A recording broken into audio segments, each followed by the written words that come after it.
reproduction.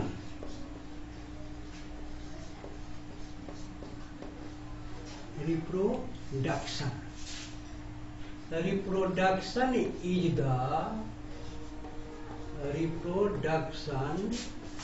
is the essential phenomenon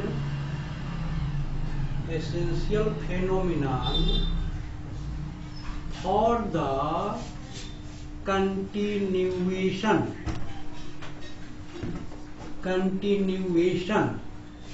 of generation.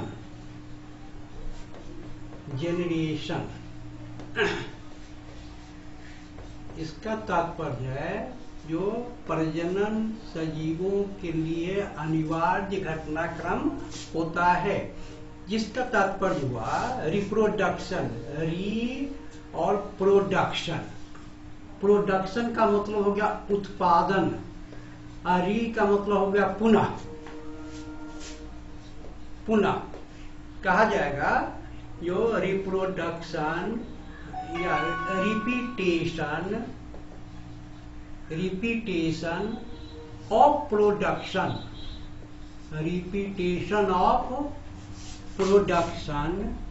Is known as reproduction,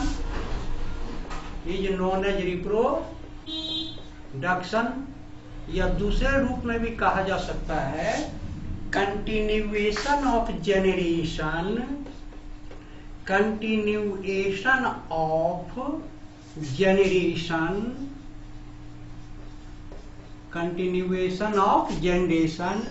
is known as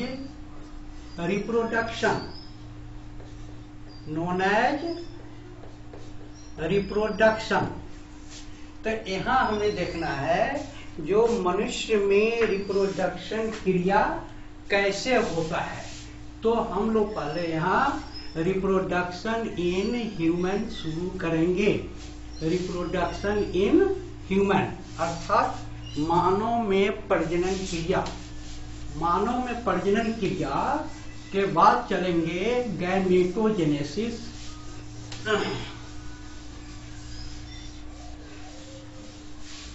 तो अब heading दीजिए आप लोग, रिप्रोडक्शन इन ह्यूमन। Reproduction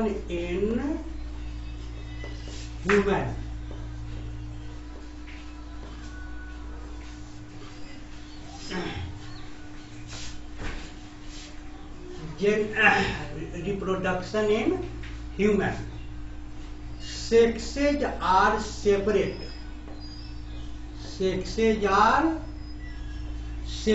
अर्थात male और फीमेल अलग अलग होते हैं।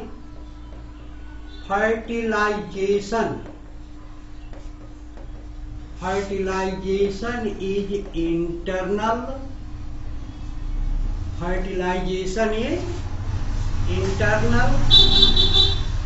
gestation period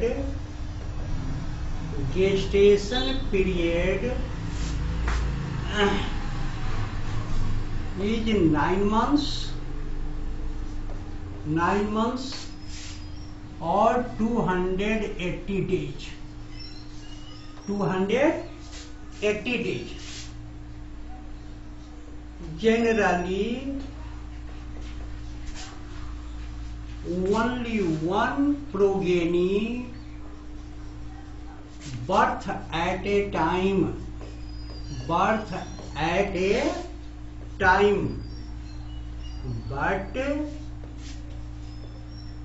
sometimes 2, 3, 4, 5 and 6 are recorded.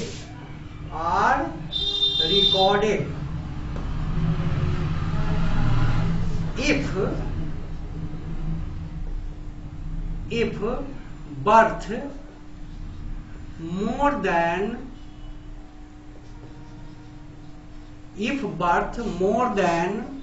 one progeny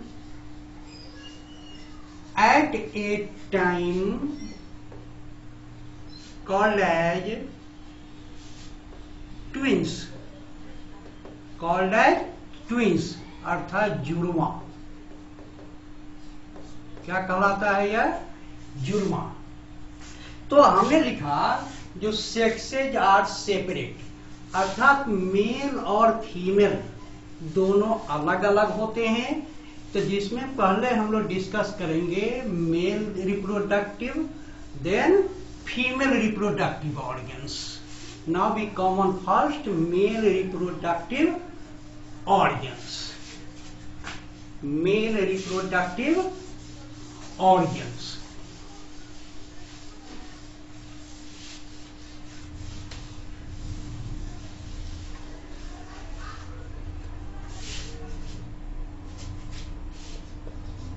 Male reproductive organs.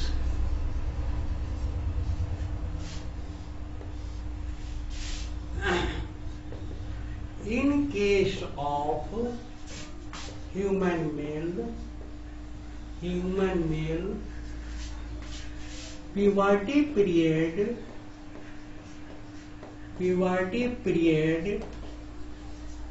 is starting from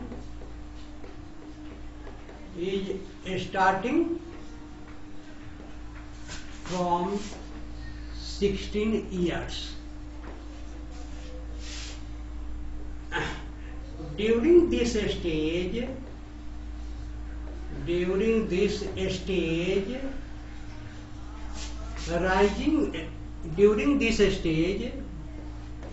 starting of rising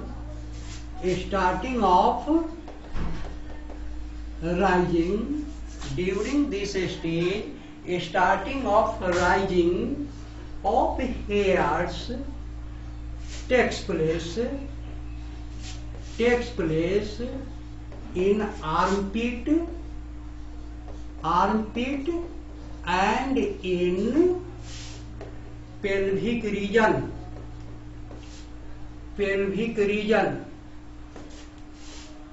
beard and mustache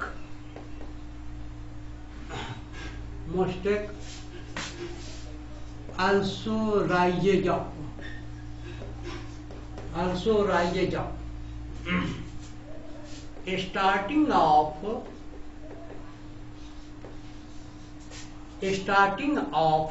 gametogenesis.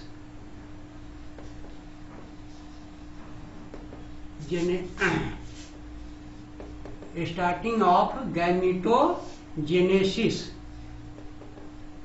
Here spermatogenesis.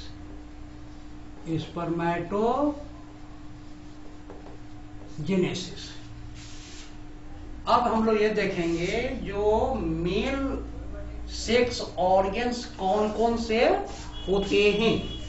अब हम लोग ये देखेंगे जो मनुष्य में मेल सेक्स ऑर्गन्स कौन कौन होते हैं।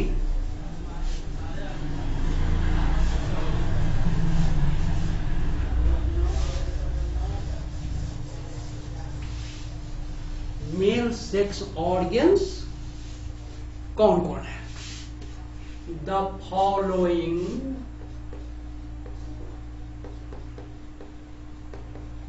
Following sex organs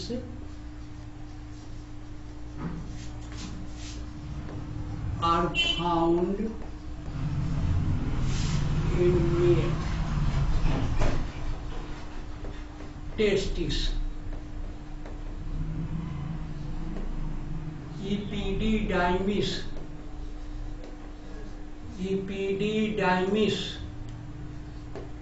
vas deferens,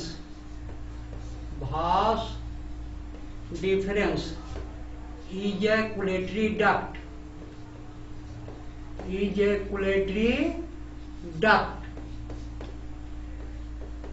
urinogenital duct, and penis। इसके बाद मेल में कुछ एसेसरी ग्लैंड्स भी पाए जाते हैं जो निम्न होते हैं। Accessory glands accessory glands. Accessory gland को हेल्पर ग्लैंड भी कहा जाता है। हेल्पर ग्लैंड भी कहा जाता है, अर्थात सहायक ग्रंथियां, जिसमें पहला होता है seminal vesicle, seminal vesicle, Cowper's gland, Cowper's gland, तथा तीसरा prostate gland, prostate gland, prostate gland. अब हम लोग इसका एक डायग्राम देख लें। डायग्राम कैसे बनेगा उसको भी आप लोग जैसा ध्यान से देखिएगा तब बन पाएगा, नहीं तो प्रॉब्लम क्रिएट हो सकती है, इसलिए उसको ध्यान रखिएगा। एक बार अगर ध्यान दे दीजिएगा तो बराबर वह कंटिन्यू बनने लगेगा। देखिए, सर्वप्रथम यहाँ हम लोग डाउन करते हैं, write down.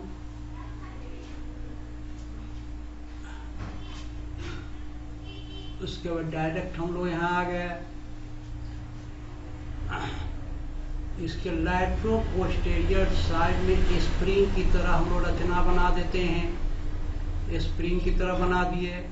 That is situated in a pouch that is called a scrotal sac, scrotal pouch के नाम से भी जाना जाता है। अब देखिए,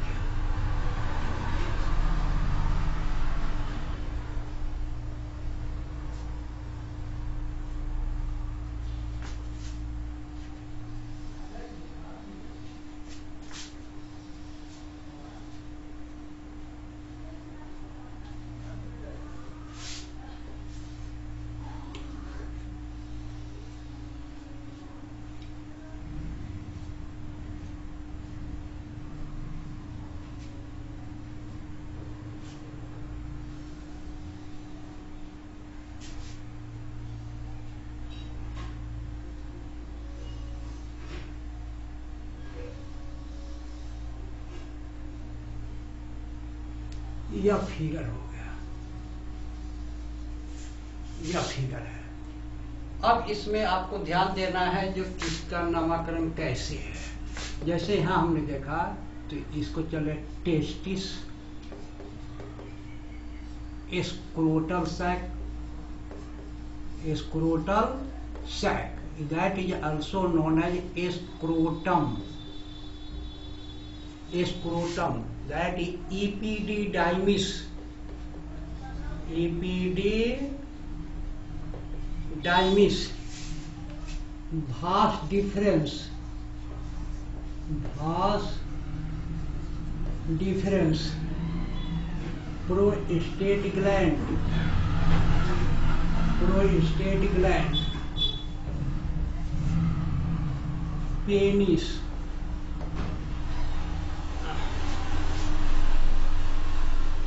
urinogenital duct,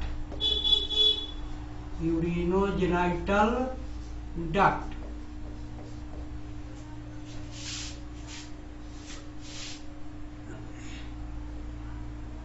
इससे हम लोग चल रहे ejaculatory duct, ejaculatory duct,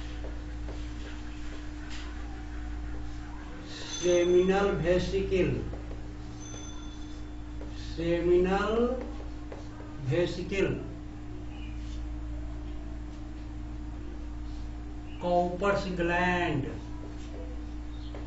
Cowper's gland. That is a typical diagram of male reproductive organs. That is better to say that is the reproductive organs.